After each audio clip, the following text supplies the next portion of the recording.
Yes. So if one listens to Advaita Vedanta carefully, thinks about it, everybody has to come to this question. If we are already Brahman, if you're already the Absolute, then what is the purpose of appearing as a sentient being and going through all these struggles, the suffering of life, and then the gradual awakening and following the spiritual path and coming to an enlightenment and realizing that you're Brahman, which you already were? So what was the purpose of the whole thing? The answer is contained in the question itself. He mentions causality there. Swami Vivekananda would often say, this question itself is wrong. We can ask, why is this question wrong? You see, when we ask this question, it leads us to a deeper question about questioning itself. What is a question? What are we asking for here? We are asking for an explanation. And what is an explanation? It's asking for a cause. We see an effect and we want a cause of that. So the grass is wet and I want to know why. What would satisfy me? Maybe an answer like, it rained and therefore the grass is wet.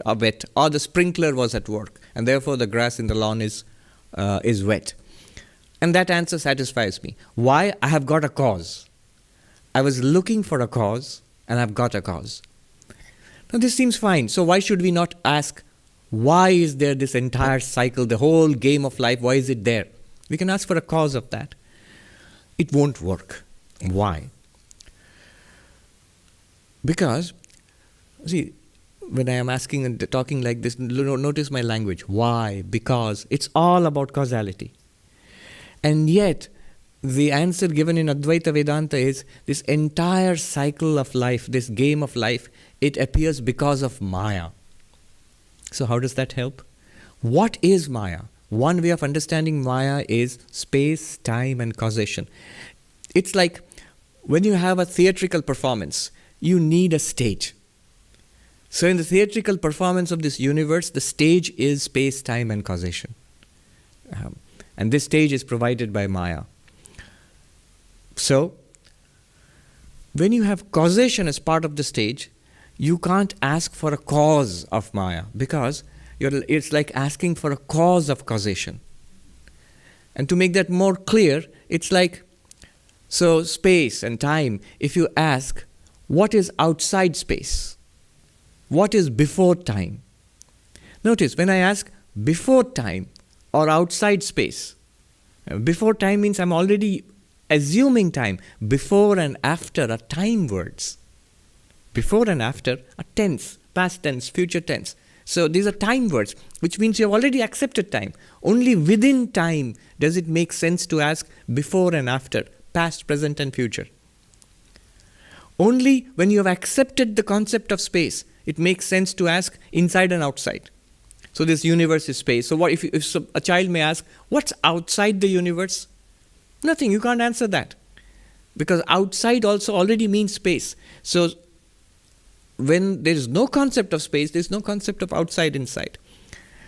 Just like that, before Maya, without assuming causality, one cannot ask for a cause.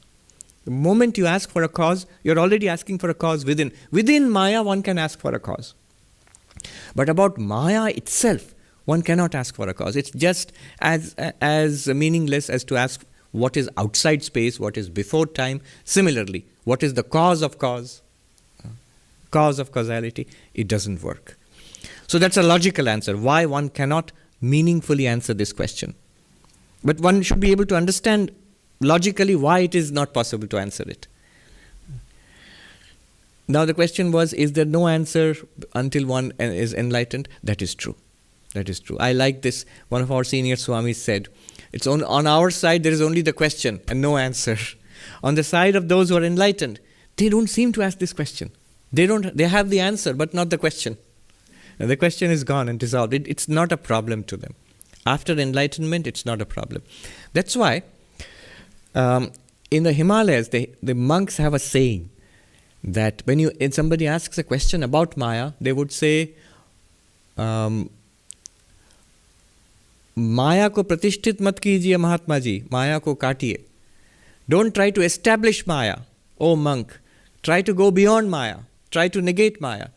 So when you are asking why this happens, one wants a reasonable, logical answer. But there's no reasonable, logical answer because this world, from an Advaitic perspective, never was.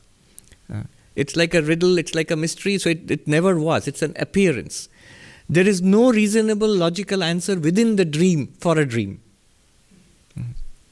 I give the example of being chased by a lion in a dream. Now if I ask, where did this lion come from? The real answer is there is no lion, wake up. But if I won't accept that answer, no, I see a lion, you must give me an answer. Then you have to say the lion came from the jungle. But where in the jungle?